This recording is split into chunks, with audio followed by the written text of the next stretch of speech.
Hello दोस्तों, मैं आपका स्टडी प्लेस में बहुत बहुत स्वागत करती हूँ। जैसा कि आज हम पढ़ने जा रहे हैं स्किनर के सिद्धांत। सबसे पहले हमें इसे पढ़ने से पहले थोड़ा सा हम इसका बेस जान लेते हैं। इंट्रोडक्शन के रूप में कैसा कैसा क्वेश्चन क्या आता है। सबसे पहले हमें जान लेना चाहिए कि जो स्किनर है ये अधिगम के व्यवहारवाद और संबंधवाद सिद्धांत से संबंधित है। किससे है? व्यवहारवाद और संबंधवाद सिद्धांत से संबंधित है। ऐसा क्वेश्चन आता है कि इसमें से कौन व्यवहारवाद से संबंधित है? स्किनर का नाम दे सकता है। संबंधवाद से संबंधित स्किनर का नाम दे सकता है। स्किनर किस सिद्धांत से संबंधित है? अधिगम के किस सिद्धांत से संबंधित है? व्यवहारवाद के सिद्धांत से संबंधित है। तो ये क्वेश्चन बहुत पूछता है, इसलिए आप इसमें गलत मत करिएगा। और सबसे पहले जानते हैं स्किनर जो है एक व्यवहारिक मनोवैज्ञानिक थे। इनका जो अध्ययन था वो व्यवहार से संबंधित था। किससे संबंधित था? व्यवहार से संबंधित। इनका पूरा नाम था V.F. स्किनर। क्या नाम था? V.F. स्किनर। ये एक अमेरिकी मनोवैज्ञानिक थे। कहाँ के मनोवैज्ञानिक थे? अमेरिकी मनोवैज्ञानिक थे। इनका पूरा नाम V.F. स्किनर है।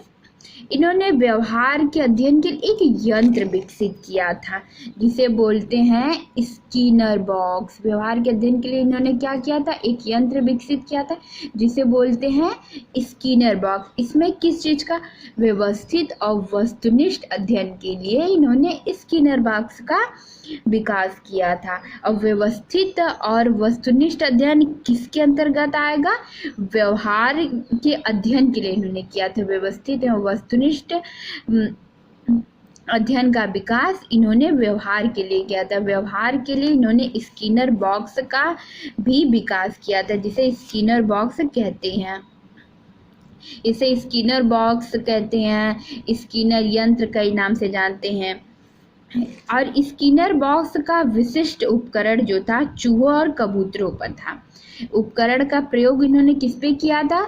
चूहों पर और कबूतरों पर। स्किनर बॉक्स का जो उपकरण है उसमें किन दो पशुओं पर किया गया था? चूहों पर किया गया था और कबूतरों पर। पक्षी जो थे, एक चूहा, पशु चूहा और पक्षी कबूतर, इस पे इन्होंने प्रयोग किया था। और अवलोकन व आधार बना। इन्होंने अवलोकन किसका किया था? पशु और पक्षियों का। किसका अवलोकन किया था? पशु और पक्षियों। आधार इन्होंने क्या बनाया था अपने अध्ययन का? भोजन। अवलोकन के रूप में किसको लिया इन्होंने? किस पे प्रयोग करेंगे? और पशु पक्षियों पर। अब पशु पक्षियों को ले लिए, लेकिन आधार क्या बनाएंगे? उनको, उनके भोजन को। आधार इसलिए क्योंकि एक साधारण क्रिया है। भोजन जो है कि सभी को जरूरत है और सभी इस क्रिया को करते हैं, ये नेचुरली क्रिया, इसलिए इन्होंने आधार जो है भोजन को बनाया था। ये जो है, जैसे कि इधर कारण क्या है? भोजन को बनाने का कारण क्या है? इन्होंने आधार भोजन को क्यों बनाया? भोजन जो है एक साधारण क्रिया। भोजन क्या है? एक साधारण क्रिया है और कम समय में अधिक से अधिक तथ्यों का संकलन भी, कम समय में अधिक से अधिक तथ्यों का संकलन किया जाता है। प्राणी स्वयं अपनी ओर से व्यवहार की पहल करता है। भोजन के रूप में प्राणी जो है अपनी ओर से स्वयं व्यवहार की पहल करता है। वातावरण से क्रिया करने की प्रकृति के कारण ही प्राणी में पुनः कार्य को करने के लिए प्रेरणा मिलती है। भोजन के बारे में कि व्यवहार भोजन को क्यों आधार बनाएंगे? क्योंकि भोजन एक स्वाभाविक क्रिया है, एक प्राकृतिक क्रिया है। सभी जो मनुष्य हैं, जिसमें जीव है, उसको भोजन की आवश्यकता है। तो पशु पक्षी पेड़ पौधे सभी को भोजन की आवश्यकता होती रहती है। अब क्या है कि स्किनर का इसे, अब तो हमने जान लिया कि इन्होंने अपने प्रयोग को चूहे पर किया और कबूतर पर किया। इनके जिसमें इन्होंने प्रयोग किया था बॉक्स यंत्र क्या नाम था? Skinner box. स्किनर एक अमेरिकी मनोवैज्ञानिक है। ये व्यवहारिक मनोविज्ञान, व्यवहार से संबंधित अध्ययन करते हैं। इनका पूरा नाम V.F. स्किनर। इन्होंने अपने में अवलोकन किसका किया? पशु पक्षियों का। आधार क्या बनाया? आधार बनाया भोजन को। अब चलिए देखते हैं इनके सिद्धांत क्या है। स्किनर के सिद्धांत, जिसे बोलते हैं कि स्कीनर का सक्रिय अनुबंधन सिद्धांत। क्या बोलते हैं? स्कीनर का सक्रिय अनुबंधन सिद्धांत। स्कीनर का सक्रिय अनुबंधन सिद्धांत, इसे सक्रिय क्रिया प्रसूत अनुबंधन सिद्धांत भी बोलते हैं। जैसे पहला नाम है कि स्कीनर का सक्रिय अनुबंधन सिद्धांत और दूसरा नाम है क्रिया प्रसूत सिद्धांत। दोनों एक ही नाम है, सक्रिय अनुबंधन सिद्धांत, क्रिया प्रसूत अनुबंधन सिद्धांत। एक कुछ कार्यों पर आधारित है जो व्यक्ति अपने व्यवहार के द्वारा करता है। इनका जो प्रयोग था एक कार्यों पर आधारित है जो व्यक्ति अपने व्यवहार के द्वारा करता है। इसे शास्त्रीय अनुबंधन के सभी सिद्धांत पाए जाते हैं। इसमें जो है जो शास्त्रीय अनुबंधन के सिद्धांत पावलोव ने दिया था, इसके सारे सिद्धांत इसमें पाए जाते हैं, लेकिन कुछ अंतर है। जो शास्त्रीय अनुबंधन का सिद्धांत है और जो स्कीनर का सिद्धांत है उसमें अंतर है। क्या अंतर है? सबसे पहले जो शास्त्रीय अनुबंधन सिद्धांत स्कीनर ने नहीं दिया था, लेकिन स्कीनर से उस सिद्धांत मैच करता है। तो लेकिन कुछ अंतर भी है, मैच तो करता है लेकिन ये नहीं कि दोनों एक ही है, दोनों में अंतर है। क्या है? पावलोव ने प्रयोज्य कुत्ता क्रिया नहीं करता। पावलोव के प्रयोग में जो प्रयोज्य था उसका प्रयोज्य क्या था? कुत्ता था। मैं आगे बनाऊंगी वीडियो तो थोड़ी डिटेल बताऊंगी। तो इन्होंने अपने कुत्ते पर प्रयोग किया था, कुत्ता जो है कार्य कर रहा था, लेकिन स्कीनर के प्रयोज्य जो है क्रियाशील रहते हैं। मैं थोड़ा सा जल्दी बोलने चक्कर में गलती कर दी। देखिए, जो प्रयोज्य स्कीनर का जो प्रयोज्य कुत्ता है वो क्रिया नहीं कर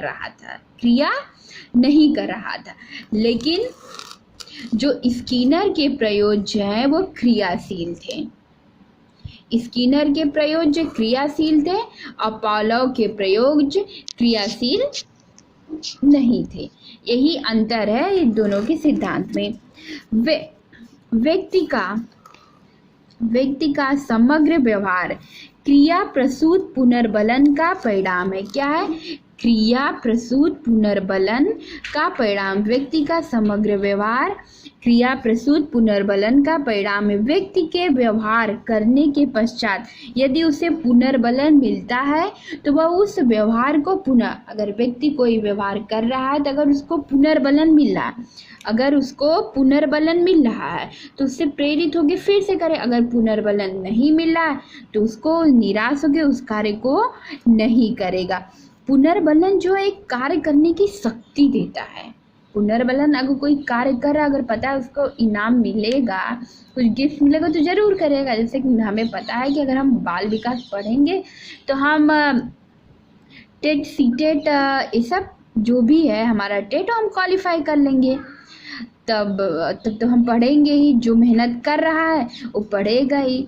तो इसलिए कुछ न कुछ पुनर्बलन कृत्रिम होता है, प्राकृतिक होता है, कृत्रिम कई प्रकार के होते हैं। और चलिए देखते हैं आगे। स्कीनर